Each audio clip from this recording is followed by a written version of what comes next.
Hey out there in YouTube land, is Daytime Number the Beast once again, and I'm going to just do another series of movie suggestions from a role-playing game perspective, as mainly suggestions for inspiration, or even a worst case as entertainment value. Um, I will be giving details about some of these movies, which may be construed as spoilers. So you do have that warning right now, but otherwise, um, everything here is a movie I've seen and rather enjoyed, and can see some potential at least as being a good setting for any future role-playing game world, or even just one particular scenario. Um, the first one is The Black Hole. Um, this was released by Disney in 1979. It's rather interesting. Was up to the time one of the most expensive movies Disney had done up to this point, and it was a rather interesting dark turn compared to say previous productions. Um, at the time, they were trying to really consider what path they're going to start taking in the into the 1980s, and there's it's interesting. It's kind of a sign of the times when this movie came out. The basic premise is, in short, I almost want to call it a more child-friendly version of Event Horizon, which would be released about almost 20 years later. No, 18 years. I take it back. Um, later, but the premise is pretty much the same: a haunted house in space. Um, it's the again, it's a whole lot less gory, but the interesting the theme is pretty much about the same.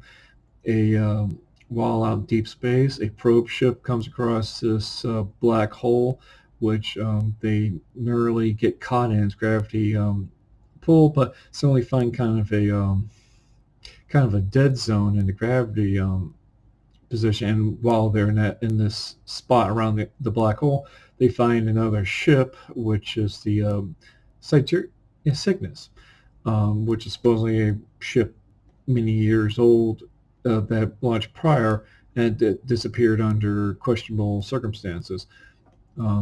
They land on a ship, kind of try to find information, maybe make repairs on their own vessel, and while on the ship, they discover that the ship is still very much active, and meet its current commander, Max. No, I forget what his character. That was the actor, but they find a scientist who's been running the ship with this crew of "quote unquote" androids, running everything, and they've been studying this black hole during all this time. Um, as they explore the ship, they are finding a lot more questions than they're getting answers to, and there's a feeling of dread overall as what exactly is happening. One of the great things about this movie is that there's a kind of a minion robot, which you see in the background, um, back here, known as Maximilian, who is basically an enforcer droid slash head monster.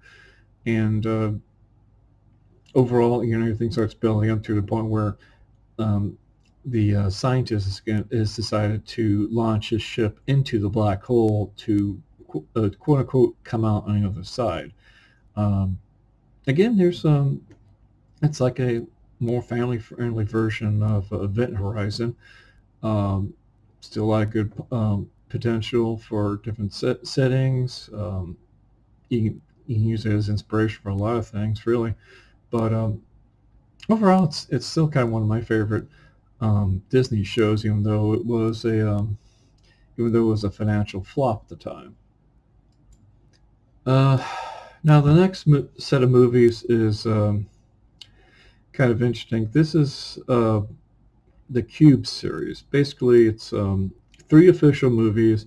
While there was the last one was made in 2021 as a Japanese remake, but the first Cube movie came out in 1997. Cube 2 came out in 2002, and then Cube 0 came out in 2004. The basic premise is that each movie starts out with a group of people trapped inside this thing just referred to as the Cube, basically, which is a series of empty rooms. Each one is either safe or is equipped with a series of traps which will kill whoever enters the room. And each of these rooms will, and in the story, you discover that each room is actually moving about in this series of other rooms in the shape of this giant cube. Basically, imagine a Rubik's Cube, but with the blocks moving on their own, and a whole lot more murder. And each movie concentrates on watching the people who get stuck in this thing try to discover about it and discover about themselves and survive. This is the kind of a setting you can probably use in almost any gaming system, just to make pit the players against themselves and each other and this monstrous unknown thing. The first Cube, like I said, came out in '97. Hypercube has tried to take the concept a little bit further, where instead of the rooms moving with you, the rooms are actually kind of shift into each other, whether you move or not. Basically, they describe it as a giant tesseract, if you're familiar with that particular shape, or multiple dimensional shape.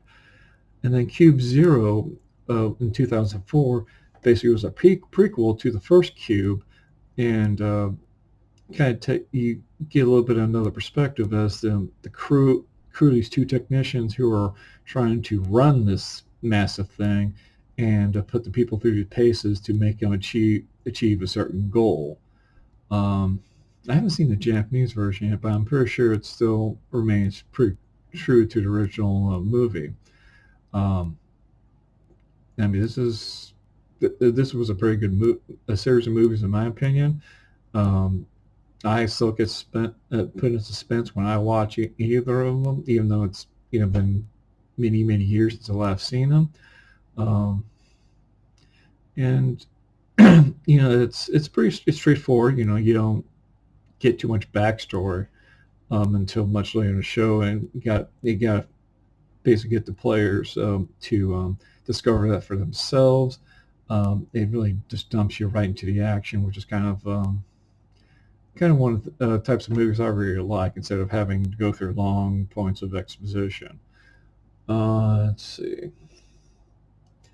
And then the last movie, this is kind of an interesting one. This Dark City came out right before The Matrix, which is interesting because they both explore some of the same themes, but and also they use some of the same sets, which is kind of funny. The basic premise is the main character wakes up with amnesia, and as he's put together what had just happened prior to him blanking out and coming to, was that he was in the middle of what appears to be some kind of serial killing. And of course, realize that he has no memory of doing this. He doesn't know where he's at. He doesn't even know who he is. All he knows is that he didn't kill this person whose body he's just standing over. So he tries to escape before the cops come, and over time, him, the cops, and several other players all kind of start piecing together what exactly is happening. And spoiler alert, it turns out that Dark City is really a space station maintained by a race of creatures known as the Strangers, who basically, because they have a hive mind and don't really understand individual thought and such, they're using these people in this massive basic Skinner box, to try to find out what exactly means to be individual, because they see themselves as having reached an evolutionary dead end.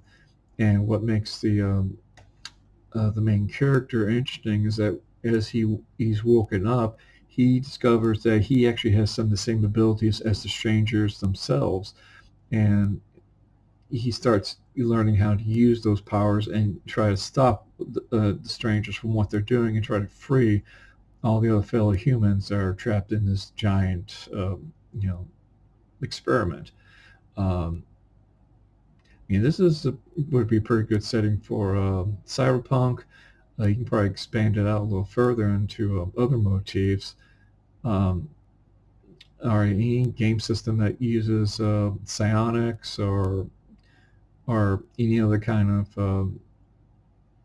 of special abilities. But overall, it's even on see as good as inspiration for your own settings.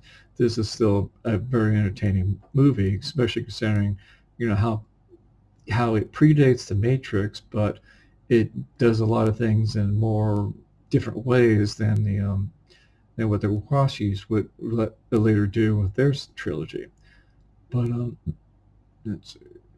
Anyway, these three are my picks for this episode for inspiration and entertainment. I hope you enjoy them later if you do choose to explore them. And I'll see you guys next time.